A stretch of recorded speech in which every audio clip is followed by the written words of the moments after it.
시청자 여러분 안녕하십니까? JJC 뉴스온 시작하겠습니다. 더불어민주당이 재보궐선거에서 참패 후 부동산 민심을 되돌리기 위해 부동산 세제 완화를 추진하고 있습니다. 국민의힘 나경원 후보와 이준석 후보가 당대표 출마를 선언하면서 신구 대립 구도가 펼쳐졌습니다.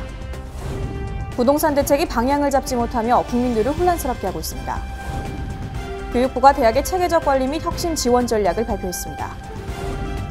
어린이집 원장에 의해 질식사한 생후 21개월 아동의 학부모가 원장에 대한 무거운 처벌이 필요하다고 호소했습니다. 네, 국회 소식입니다. 더불어민주당이 재보궐선거에서 참패 후 부동산 민심을 되돌리기 위해 부동산 세제 완화를 추진하고 있습니다. 더불어민주당이 지난 4월 치러진 재보궐선거에서 참패 후 부동산 민심을 되돌리기 위해 부동산 세제 완화를 추진하고 있습니다. 송영길 당대표는 취임 전부터 1주택자들의 종합부동산세 부담을 덜어줘야 한다는 뜻을 밝혔으며 김진표 위원장도 매물잠김 해소를 위해 양도세 중과 유예를 언급했습니다. 하지만 이 같은 발언은 당내 구성원들의 반발에 부딪혀 주춤하고 있습니다. 지난 20일 민주당 부동산특위는 전체 회의를 열어 재산세 감면안을 비롯한 부동산 세제 전반에 대해 논의했으나 내부 반발로 결론을 맺지 못했습니다. 1가구 1주택자들의 실수요 거래를 가로막는 세제상의 여러 가지 문제들 이런 것들도 아주 정교하고 면밀하게 검토해서 투기 수요를 자극하지 않는 한도 내에서 이런 규제들은 좀 완화할 필요가 있다고. 정해진 기간 내에 팔게 되면은 그 세제 약속했던 세제 혜택을 인정을 해주는 겁니다. 그런데 이 기간이 지나면은 그 약속했던 세제 혜택을 축소를 해 나가는 겁니다. 종합부동산세와 양도소득세, 대출규제 완화 등에 대한 당내 의견이 엇갈린 가운데 종부세는 부자 감세라는 당내 반대 논리에 밀려 정책 기조 유지로 가닥이 잡혔습니다. 당초 특위회의에서는 종부세 부과 기준을 공시가 9억 원에서 12억 원으로 상향 조정하는 방안이 거론됐으나 친문계를 중심으로 반대에 부딪혔습니다. 한편 지난 2020년 주택시장 안정화 방안으로 다주택자들이 보유한 주택 매도를 독려하기 위해 올 5월까지 유예 기간을 줬으며 6월 1일부터 추가 유예 없이 다주택자 양도세 중과는 바로 시행될 전망입니다. 1년 정도의 유예 기간을 설정을 했습니다. 양도세에 관한 적용은 내년 6월 1일부터 양도하는 주택분부터 적용하게 될 것입니다. 다시 말해서 내년 6월 1일까지는 이와 같은 양도세 부담을 감안하여 주택을 매각하라고 하는 그러한 사인으로 받아들여졌으면 좋겠습니다. 양도세 중과는 6월 1일 이후 발생한 매매건부터 적용되며 양도세 중과율은 종전보다 10%포인트 인상되고 3주택자의 경우 차입금이 10억 원을 초과하는 경우 최고 75%의 세율이 적용됩니다. 여기에 지방소득세 10%까지 합쳐지면 실효세율은 82.5%에 달할 전망이며 이는 3주택자가 자신의 주택 가운데 10억 원이 넘게 오른 주택을 팔 경우 8억 원이 넘는 돈을 세금으로 내야 합니다. 이를 두고 여당 내부에선 의견이 갈리고 있는데 특히 1년이나 시행을 미뤘는데 다주택자들이 매물을 내놓지 않고 있다는 의견이 우세한 상황입니다. 다만 세금은 민심과 직결된 문제여서 논란은 장기화될 수밖에 없으며 집값 급등으로 대상자가 크게 불어난 종부세의 경우 내년 대선이 가까워질수록 정책 선의 압력이 커질 것으로 보입니다. 국민의힘 나경원 후보와 이준석 후보가 당대표 출마를 선언하면서 신구 대립 구도가 펼쳐졌습니다. 국민의힘 전당대회 후보 등록 시한을 이틀 앞둔 20일 당대표 경선 대진표가 사실상 확정됐습니다. 지난 20일 4선의 나경원 후보와 초선의 이준석 후보가 당대표 출마를 선언한 가운데 이미 당대표 출마를 선언한 김웅 후보, 주호영 후보 등 신구 간의 대결 전선이 구촉됐습니다. 제가 이 당의 대표로서 이끌어가는 것이 필요할 때다라는 그런 판단으로 이 자리에 섰습니다. 다른 나오신 훌륭한 후보들이 당을 맡아주시는 것도 가능하지 않을까 이런 고민을 했고요. 나 후보는 이렇듯 자신이 당대표의 적임자임을 강조했고 이준석 후보도 같은 날 국민의힘 당사에서 기자회견을 열고 청년 표심 공략을 위한 방안으로 개방과 경쟁을 내세우며 지지를 호소했습니다. 제가 당대표가 되면은 극단적인 주장 그리고 극단적인 수단과 완전하게 결별하겠습니다. 이준석과 함께라면 이번 전당대회로 우리는 불가역적으로 보수를 개혁하고 대한민국을 바꿀 수 있습니다. 두 후보의 출마 선언으로 당대표 대진표는 최종 8명으로 완성됐습니다. 중진그룹으로 나경원 후보와 주호영 후보, 홍문표, 조경태, 윤영석 후보가 나섰고 신진그룹은 김웅, 김은혜, 이준석 후보가 출사표를 던진 상태입니다. 변화를 외치는 초선 청년 주자들과 달리 통합과 안정을 강조하는 중진 주자들은 경선에서 70% 비중을 차지하는 당심 잡기에 신경이 몰려 있습니다.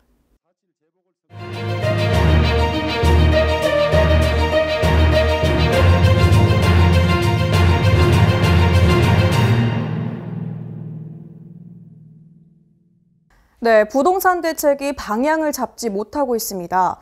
특히 부동산 문제로 주요 당직자들의 발언이 이어지면서 국민들을 더 혼란스럽게 하고 있는데요. 현 상황에 대한 앵커 브리핑 시작하겠습니다.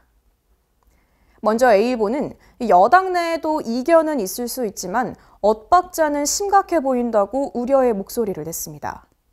이사 공급 대책 이후 부동산 시장은 다소 안정을 찾아가다 최근 강남 등 일부 지역의 집값이 다시 들썩이고 있다며 국정을 책임진 여당이 머뭇거릴 틈이 없다고 말했습니다.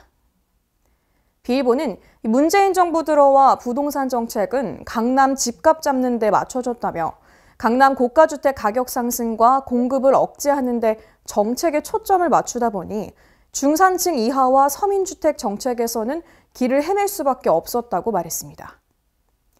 마지막으로 C일보는 집값이 급등해 1주택자의 세부담이 커지고 무주택자의 내 집 마련 기회가 줄어든 건 사실이라며 그래서 합리적 범위에서 정책 조정이 필요하긴 하다고 꼬집었습니다. 하지만 그렇다고 투기 억제와 보유세 강화라는 부동산 정책 기조를 흔들면서까지 조정하는 건 경계해야 한다고 강조했습니다. 부동산 대책을 위해 국민들의 시장 혼란을 최소화할 수 있는 방법을 찾고 유연한 자세로 합리적 결론에 이르도록 최선을 다해야 할 것입니다. 교육부가 대학의 체계적 관리 및 혁신 지원 전략을 발표했습니다.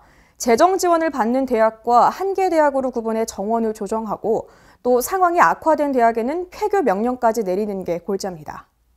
교육부에 따르면 전국 대학을 5개 권역으로 나누고 권역별로 제시된 기준 유지 충원율에 따라 권역 내 하위 30%에서 50%의 대학에는 정원 감축을 요구하게 됩니다. 교육부가 뒤늦게 대학 구조조정 계획을 들고 나온 데는 이 지방대와 수도권 대학의 정원 미달 사태가 심각하기 때문인데요. 이에 대해 먼저 A일보는 그동안 교육당국은 부실대학의 재정 지원을 제한하는 식의 땜질 대책만 반복해왔다고 꼬집었습니다. 대학 기본 역량 진단에 따라 진행한 정원 감축도 옥석 구분 없이 대학에 획일적으로 적용하는 형태였다고 덧붙였는데요. 이제 대학 구조조정은 더 이상 피할 수 없는 과제라며 대학 간 통폐합 유도 등 다양한 방안을 찾아야 할 것임을 강조했습니다. 이어서 B일보는 대학 구조개혁은 눈앞의 현실뿐만 아니라 국가의 미래를 함께 고려해서 해야 한다고 말했습니다.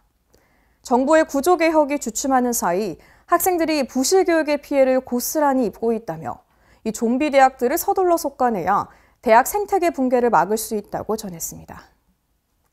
마지막으로 C일보는 교육부가 대학 정원 감축과 부실대학 정리에 관한 방침을 마련한 건 때늦은 느낌이 없지 않지만 옳은 방향으로 보인다고 말했습니다.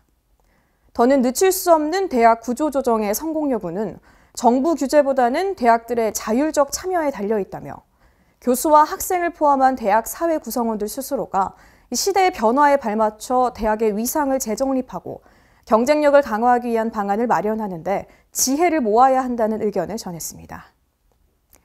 교육 생태계 유지와 지역 균형이라는 차원에서 지방 대학들의 상대적으로 완화된 기준을 적용하고 학생들의 수도권 쏠림을 부추기는 요인이 됐던 수도권 대학들의 정원의 전형을 제한하겠다는 방침은 나름대로 타당성이 있습니다. 그러나 수도권 대학들로서는 역차별이라는 불만을 가질 수도 있으므로 세부 계획을 마련할 때 균형점을 잘 찾아야 할 것으로 보입니다. 네, 대전의 한 어린이집에서 원장에 의해 질식사한 생후 21개월 아동의 학부모가 원장에 대해 무거운 처벌이 필요하다고 호소했습니다. 유족 측은 아이들을 억지로 재우기 위해 이불을 말아 뒤집어 씌우고 등 위에 올라타는 등 숨을 쉬지 못할 정도로 압박해 아동들을 기절시켜왔다고 전했습니다. 이에 어린이집 원장에 대해서는 아동학대치사죄가 아닌 아동학대 살해죄를 적용해야 한다고 거듭 주장하는 상황인데요. 청원인은 이 대전 어린이집 아동 질식사 사건은 명백한 어린이집 원장의 아동 살인 사건이라며 사람이 산소를 마실 수 없도록 질식하게 하면 잠시 기절한다는 사실을 이용해 아무런 죄의식도 없이 아동들을 수차례 학대했다고 말했습니다.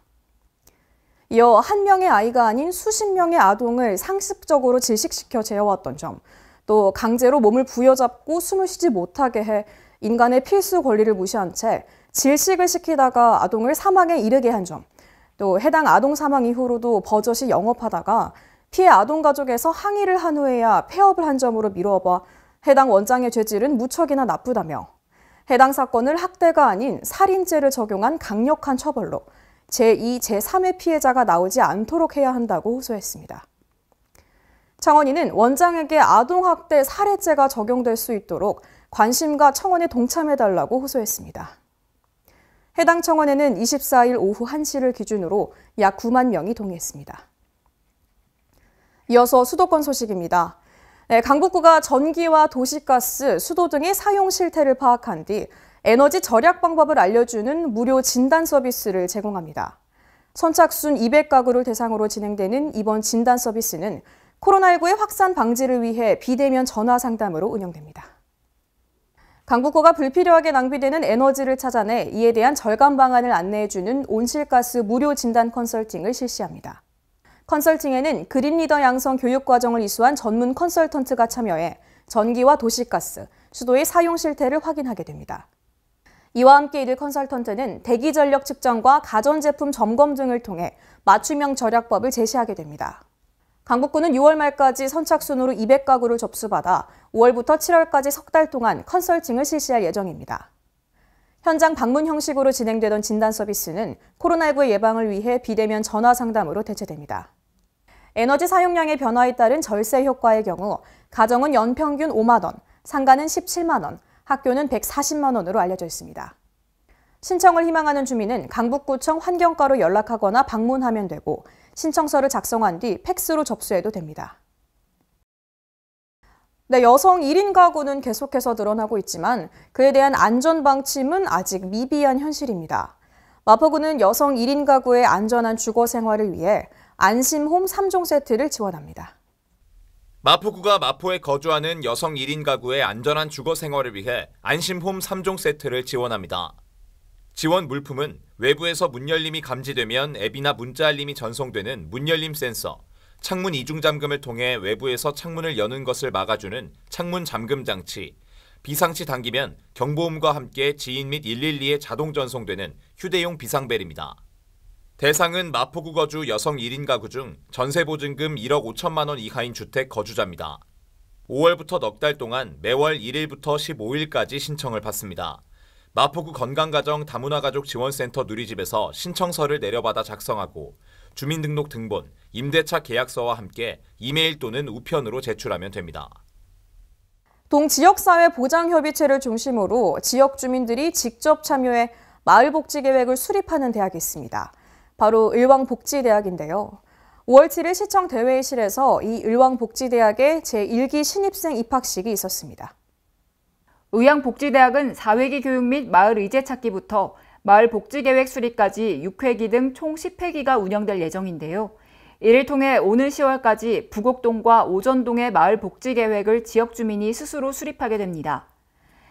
이날 입학식은 부곡, 오전 캠퍼스 신입생 60여 명이 참석한 가운데 진행됐는데요. 1부에서는 학사보고를 시작으로 입학선서, 입학증서 수여, 기념사, 그리고 내빈의 축사가 이어졌고 2부에서는 움트다 오영식 대표의 마을복지계획 우수 사례에 대한 강의가 진행됐습니다. 김창돈 시장은 마을복지계획이 성공하기 위해서는 주민들이 문제를 스스로 찾아내고 해결해 나갈 수 있도록 다양한 의견을 듣고 참여를 이끌어내는 노력이 필요하다고 말했는데요. 더불어 시에서는 좋은 성과물을 낼 수 있도록 많은 관심과 필요한 지원을 아끼지 않겠다고 밝혔습니다. 광역시 소식입니다. 소중한 삶의 터전, 우리의 환경을 지키는 일이죠. 탄소 중립 실현을 위해 우리는 어떤 노력을 해야 할까요?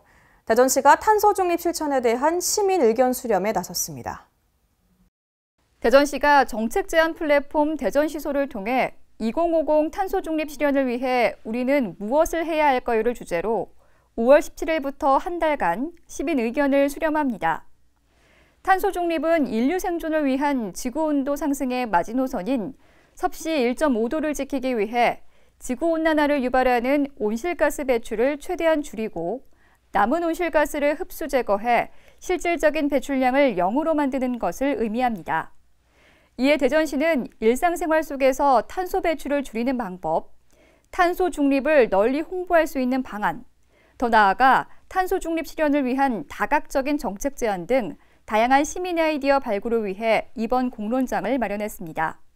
시민 여러분의 많은 관심과 참여 바랍니다. 허태전 대전시장이 전해철 행정안전부 장관과 간담회를 갖고 지역 현안 사업과 국비 사업에 대한 중앙부처의 적극적 지원을 당부했습니다. 허태정 대전시장이 찾아가는 지역균형 뉴딜 분과회의 첫 개최지인 대전을 방문한 전해철 행정안전부 장관과 간담회를 가졌습니다. 이 자리에서 허 시장은 지역균형 뉴딜 선도 모델로서 대전형 뉴딜을 소개했으며 지역화폐 온통대전 발행 확대 지원, 대전 UCLG 세계총회 조직이 설립 등 주요 지역 현안과 국비 사업 등을 설명하고 중앙부처 차원의 관심과 지원을 요청했습니다. 또한 이날 간담회에 앞서 행정안전부 장관 주재하에 열린 제4차 지역균형 뉴딜 분과회의는 지역균형 뉴딜 22년 국비 반영 사업 발굴과 국회 차원의 지원 방안 논의로 진행됐습니다. 한편 전 장관은 분과회의와 간담회 이후 마지막 일정으로 대전형 뉴딜 현장을 방문했습니다. 지역대학의 경쟁력 강화와 상생 발전을 위한 광주 대학발전협력단이 본격적인 운영에 들어갔습니다. 대학발전협력단은 5개 대학과 교육청 등에서 파견한 인력을 포함해 총 10명의 규모로 구성됐으며 이를 위해 광주시는 지난 4월 시의회, 시교육청, 지역 17개 대학과 상호 협력을 위한 업무 협약을 체결했습니다. 협력단은 여러 부서에 흩어져 있던 28개 대학 지원 관련 사업을 총괄 조율하는 컨트롤 타워 역할을 하게 되며 지역 주력 산업인 인공지능, 미래차 등과 관련된 인재 양성을 위한 직업교육체제 도입, 신입생 유치 지원 등의 대책을 마련할 방침입니다. 또 지자체에서 그리고 정부에서 교육부에서 해주셔야 될 일들은 한 자리에서 원스톱으로 해결할 수 있는 이런 대학발전 협력단이 우리 광주시에서 시작했다는 건 굉장히 바람직하고 모범적인 그런 사례가 될 것으로 믿고 있습니다. 광주시는 협력단을 연말까지 상시 실무협의회로 운영해 지역대학의 위기를 파악하고 내년에는 상시 조직으로 확대 재편해 대학 경쟁력 제고를 위한 맞춤형 대책을 수립할 계획입니다. 네, 강원도 소식입니다. 평창군은 지난 5월 11일 진부면 대회의실에서 코로나19 대응 유공 장관 표창 전수식을 진행했습니다. 코로나19 대응 장기화에 따라 피로 저감 및 사기 진작을 위해 지자체 방역 활동에 참여한 민간인 등을 대상으로 장관 표창을 수여했습니다. 이날 표창 대상 단체는 진부면 이장협의회이며 군수가 직접 장관 표창을 수여했습니다. 진부면 이장협의회는 올해 지역 내 코로나19 집단 감염으로 전수 검사소 운영 시 마을 주민들의 검사를 독려할 뿐만 아니라 드라이브스루 검사소 교통 지원 및 고생하는 직원들을 위해 음료를 전달하며 격려하는 등 많은 도움을 줬습니다. 횡성군이 강원도, 강원 테크노파크와 함께 소재, 부품, 장비 중소기업의 글로벌 강소기업 육성을 위한 소부장 기술 자립 지원 프로젝트를 공동 추진합니다. 5월 10일 춘천에서 업무 협약식이 개최됐는데요. 소부장 프로젝트는 강원도와 관련 시군이 협력 지원하는 사업으로 관내 소재 자동차 부품 생산 기업인 SJ테크가 시제품 개발 등 연구 개발과 사업화를 위해 1억 5천만 원을 지원받게 됩니다. 이와 함께 성장 잠재력이 높고 지역 경제에 선도적인 역할을 할 기업을 선정해 집중 육성하는 강원 스타기업 인증서 수여식도 열렸는데요. 우천 제2농공단지에 입주해 콜드브루 커피 추출액을 생산하고 있는 넥스트바이오가 선정돼 연구개발과 사업화 등 최대 5년간 성장 지원을 받게 됩니다. 다음은 충청도 소식입니다. 음성의 배터리 분석과 성능 검사가 가능한 기술지원센터가 들어섭니다. 이 센터가 건립되면 향후 급격히 증가할 배터리 활용 신산업 수요를 충족할 것으로 보입니다. 충북 미래먹거리 산업이 밀집해 있는 충청북도 음성. 음성군이 대한민국 중부권 2차전지 중심지로 도약합니다. 산업통상자원부는 지난 11일 2021년도 제1차 에너지 기술 개발 사업 전기차 배터리 2차 사용 중부권 기술지원센터 장소로 음성군을 선정했습니다. 현재 사용 후 배터리 활용 거점은 울산, 포항, 나주, 제주 등 남부에만 집중돼 있었으며 정부는 중부권 거점 구축을 필요로 했습니다. 음성에 들어설 전기차 배터리 2차 사용 중부권 기술지원센터는 음성군 성본산업단지에 2310제곱미터 규모로 들어서며 완공은 2025년입니다. 센터에는 배터리 분석 시스템 등 7종의 19대의 배터리 분석, 성능 검사 장비가 구축됩니다. 특히 사용 후 배터리를 재사용, 재제조해 새로운 응용 제품 개발 시 안전한 시장 출시를 위한 성능과 안정성 평가 기술을 개발하게 됩니다. 충청북도는 이번 사업을 통해 사용 후 배터리 산업화를 위한 시험 인증 인프라를 구축함으로써 재사용, 재제조 배터리 팩 성능과 안정성 시험 평가 기술 개발을 기대했습니다. 또한 앞으로 급격하게 증가될 사용 후 배터리를 활용한 에너지 신산업 육성에 선제 대응할 수 있을 것으로 예상했습니다. 축구를 통한 꿈의 메신저, 한국 축구를 널리 알리는 축구 외교사절 박지성과 함께하는 JS컵 유소년 축구대회가 건강한 도시 보령시에서 개최됩니다. 지난 18일 보령시청 중회의실에서 만세 보령머드 JS컵 U12, U11 유소년 축구대회 보령 개최에 따른 협약식이 열렸습니다. 이날 협약에 따르면 보령시와 JS재단은 향후 3년간 매년 8월에 12세 이하 24개 팀, 11세 이하 24개 팀 등 총 48개 팀이 참가하는 대회를 개최합니다. JS컵 U12는 아시아 축구 꿈나무들에게 국제적 축구 교류 기회를 제공하기 위한 국제 유소년 축구대회로 2014년부터 2017년까지 강원도 평창에서 최초로 개최한 바 있는데요. 보령시는 이번 대회 유치로 명실상부한 스포츠 명품 도시로 거듭날 것을 전망하고 있습니다. 이어서 경상도 소식입니다. 양산시가 신성장 동력산업 기반을 구축하고자 다양한 공공기관 유치에 행정력을 집중하고 있습니다. 먼저 식약처 산하 공공기관인 천연물 안전지원센터 구축 사업은 대통령 지역 공약인 동남권 의생명특화단지 조성 과제에 포함된 것으로 부산대 양산 캠퍼스 내에 사업비 362억 원을 들여 오는 2025년까지 구축한다는 계획입니다. 또한 양산을 재난안전 산업 클러스터로 만드는 것을 목표로 행정안전부 산하 내진설비 산업 지원 인증센터 구축 사업도 추진하고 있습니다. 양산시는 또 과학기술정보통신부가 주관한 지역의 미래를 여는 과학기술 프로젝트 사업 공모회, 한국전기연구원과 경남도, 관내외 업체 등과 컨소시엄을 구성해 지난 4월 신청하고 선정 결과를 기다리고 있습니다. 네, 지진 피해 구제 지원금 지급으로 포항 지진 상처 회복에 첫 발을 뗐습니다. 하지만 피해 인정 범위나 지원 한도 등 아쉬운 부분도 있는데요. 완전한 지진 피해 회복을 위해 포항시가 발벗고 나섰습니다. 지난 10일과 11일 포항 지진피해구제심의위원회의 쟁점특별위원회가 지진 피해가 큰 공동주택의 지원금 지급 검토를 위한 2차 심층조사를 위해 현장을 방문했습니다. 현장 조사에는 피해구제심의위원회 쟁점특별위원장을 비롯해 건축 전문가, 지진피해조사단, 입주자 대표 등이 참석했습니다. 조사 대상 공동주택은 한미 흥해 그린맨션, 만서 세화타운 1, 2차 등 7개소이며 지진 당시 소파 판정을 받았으나 피해가 큰 공동주택을 위주로 조사를 실시했습니다. 이에 이강덕 포항시장은 조사가 진행 중인 현장을 찾아 피해 주민에 대한 충분한 지원을 요청했습니다. 이강덕 시장은 지진특별법이 촉발 지진으로부터 피해를 입은 주민들의 어려움을 구제하기 위한 것인 만큼 특별법의 취지를 살려 실질적이고 충분한 지원을 부탁한다고 말했습니다. 한편 포항시가 산업통상자원부와 피해구제심의위원회에 지진피해 지원 확대를 지속적으로 건의한 결과 공동주택 공용 부분의 지원 한도가 당초 1억 2천만 원에서 5억 원으로 상향돼 입법 예고 중입니다.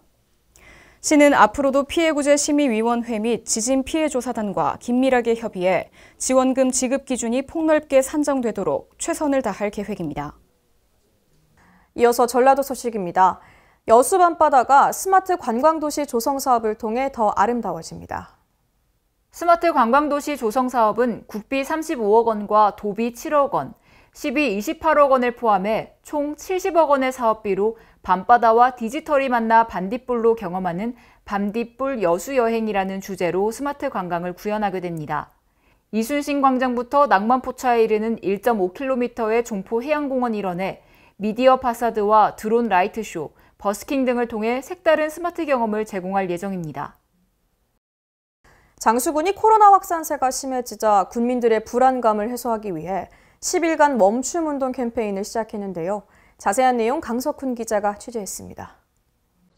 전북 장수군의 한 거리, 지나다니는 사람이 없어 시간이 멈춘 것처럼 보입니다. 최근 장수시장 관련 코로나 확산세가 심각해지자 국민들의 불안감을 해소하기 위해 10일간 멈춤운동 캠페인을 시작한 모습입니다. 국민들은 해당 캠페인에 대해 긍정적인 반응이지만 확진자 발생 당시 장수군의 초동 조치에 아쉬움도 함께 털어놨습니다. 지난달 25일부터 이달 18일까지 총 32명의 확진자가 발생했는데 밀접 접촉자가 다녀간 음식점에 대한 조치가 부족했다는 겁니다. 그러니까 어르신들이 와서 주로 어르신들이 많이 다니는 곳이거든요. 그러니까 그것이 지금 더 확대가 돼서 참 지금 그 잠복 기간이 2주라고 하는데 그때 당시에 조치를 취했어야죠. 그 당시에. 접촉자가 다녀간 이후 해당 음식점 주방 일을 하던 A씨와 종업원들에 대한 코로나 검사는 음성이 나왔지만 많은 사람들이 드나들던 사랑방 역할을 하는 장소라 폐쇄 조치나 격리 조치가 이뤄져야 했다는 겁니다. 음성 결과를 받았던 A씨는 불과 이틀 만인 지난달 28일부터 코로나 증세를 보였는데 10일이 지나서야 검사를 받고 확진 판정을 받았습니다. 결국 지역 사랑방 역할을 하던 음식점이 10일간 아무런 제지도 없이 자율 운영되다 보니 장수시장 관계자마저 현 상황에 답답함을 토로했습니다. 접촉자가 그 가게 다녀왔으니까 조치를 취해야 되는 거 아니냐고 상인회에서 그랬어요. 폐쇄든 격리든 해야 되지 않냐 그랬는데 약도 많이 좋아지고 괜찮다고 했거든요. 더군다나 확진 판정을 받기 전 A씨는 기침과 두통 등의 증세를 보여 수시로 가게 문을 닫았고 장수군에 해당 사실과 함께 재검사를 요청했던 것으로 드러났습니다. 그 아줌마가 27일, 28일 그때부터 굉장히 아프다고 했어요. 평소에는 이제 문을 잘 안 닫던 사람이 문을 자주 닫더라고요. 제가 중간중간 그 군청에 그 아줌마 검사를 시켰으면 좋겠다고 다시. 장수군청 관계자는 A씨에 대한 의심 신고는 받은 적이 없다며 장수시장 관련 확진자에 대한 역학조사를 진행하기에 어려움이 있어 전 국민들 대상 선별검사를 진행 중이라고 설명했습니다.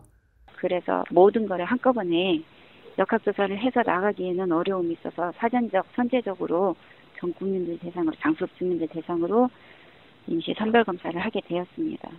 청정지역으로 꼽혔던 장수군이 코로나 대응 방법과 심각성에 대한 인식 부족으로 국민들의 불안감을 현실로 만든 것은 아닌지 의문이 제기되고 있습니다.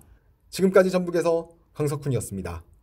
임실군 옥정호 수변에 작약꽃이 활짝 펴 탐방객들로부터 많은 사랑을 받고 있습니다. 천혜의 자연경관을 지닌 옥정호 수변에 활짝 핀 작약꽃이 탐방객들의 큰 인기를 끌고 있습니다. 최근 SNS를 통해 소개된 옥정호 작약꽃의 아름다운 경관을 보고 많은 이들이 이곳을 방문, 주말관광 인파가 몰리는 등 큰 인기를 끌고 있습니다. 군은 옥정호를 사계절 꽃이 피는 관광지로 만들어가고 있으며 둘레길 환경정비 등을 통해 대표적인 명품 관광지로 굳혀나갈 계획입니다. 신민군수는 이용객들이 길을 걸으며 코로나19로 지친 몸과 마음을 치유할 수 있도록 지속적인 유지관리에 힘을 쏟겠다고 말했습니다. 지금까지 전북에서 황인아였습니다. 무주군이 일자리 관련 협의체를 구성해 분야별 일자리 제공과 정책 마련에 앞장설 것으로 기대됩니다. 자세한 내용 황인아 기자가 보도합니다. 무주군이 일자리와 관련해 협의를 진행하고 협의체를 구성하기로 합의했습니다. 이들 팀들은 분야별 일자리를 제공하고 정책을 마련하고 있는 팀들로서 기관별 회의를 통해 핵심 일자리 추진 과제를 선정, 일자리 집행 상황 수시 모니터링, 컨설팅을 통한 협업과 평가 체계를 구축하는 데 최선을 다하기로 뜻을 모았습니다. 이상현 군 산업경제과장은 일자리 정책 기본계획 수립과 원활한 사업 추진을 위해 일자리 분야 팀들과 정책들을 공유하고 함께 고민해 국민들에게 양질의 일자리를 제공할 것이라고 말했습니다. 한편 무주군은 지난 2월 고용노동부로부터 2001년 지역산업 맞춤형 일자리 창출 지원사업 공모에 선정되면서 국비 2억 5천만 원을 확보한 바 있습니다. 지금까지 전북에서 황인아였습니다. 사건 사고 소식입니다. 관악산 연주대 부근에서 하산하던 등산객이 발목을 접질러 추락하는 사고가 발생했습니다. 지난 19일 관악산 연주대에서 실종 및 추락 사고가 있었습니다. 오전 11시 50분경 관악산 연주대에서 하산하던 등산객이 발목을 접질렀다는 신고가 접수됐으며 연주대 인근에서 구조 대상자를 발견해 응급조치를 실시했습니다. 이후 로프와 산악용 들것을 사용해 안전지대로 이동 후 헬기로 이송했으며 구조 결과 약간의 미열과 우측 발목 염좌 등의 증상은 있으나 호흡 및 맥박 등은 정상인 것으로 밝혀졌습니다. 해당 구조를 위해 소방 인력 10명과 장비 4대가 동원됐습니다. 과천 봉담간 고속도로에서 차량 추돌 사고가 발생했습니다. 해당 차량은 전소됐지만 이외에 추가 인명 피해는 없었습니다. 지난 17일 과천 봉담간 고속도로에서 과천 방향으로 주행 중이던 셀토스 차량과 1톤 트럭 차량 추돌 사고가 벌어졌습니다. 사고 이후 셀토스 자동차 엔진룸에서 연기와 불꽃이 발생했으며 해당 차량은 전소됐습니다. 화재 진압을 위해 소방 인력 47명과 장비 21대가 동원됐으며 차량 전소 외에 추가 재산 피해나 인명 피해는 없었습니다. 시흥시에 위치한 물류창고에서 화재가 발생했습니다. 해당 화재로 인해 샌드위치 패널 건물 1동이 전소됐으며 부상자 1명이 발생했습니다. 지난 19일 시흥시 정왕동의 물류창고에서 화재가 발생했습니다. 관계자는 물류창고 물류책임자로 근무 중 종이 타는 냄새를 맡고 밖을 확인했더니 팔레트 위에 적재된 생필품에서 최초 화염을 발견했다고 진술했습니다. 이후 분말 소화기 10개를 이용해 자체 진화를 시도했으나 실패했으며 소방대 출동 후 연소 확대 저지 및 화전 화재 진압을 실시했습니다. 소방대 현장 도착해 확인한 바 샌드위치 패널 건물 1동이 전소 중이었으며 화재로 인해 부상자 1명이 발생했습니다. 최초 신고 접수 완진에는 약 9시간이 걸렸으며 화재 진압을 위해 소방 인력 56명과 장비 23대가 동원됐습니다.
네, 연일 20도가 넘는 초여름 날씨가 이어지면서 사람들이 야외 활동에 적극적으로 나서고 있습니다.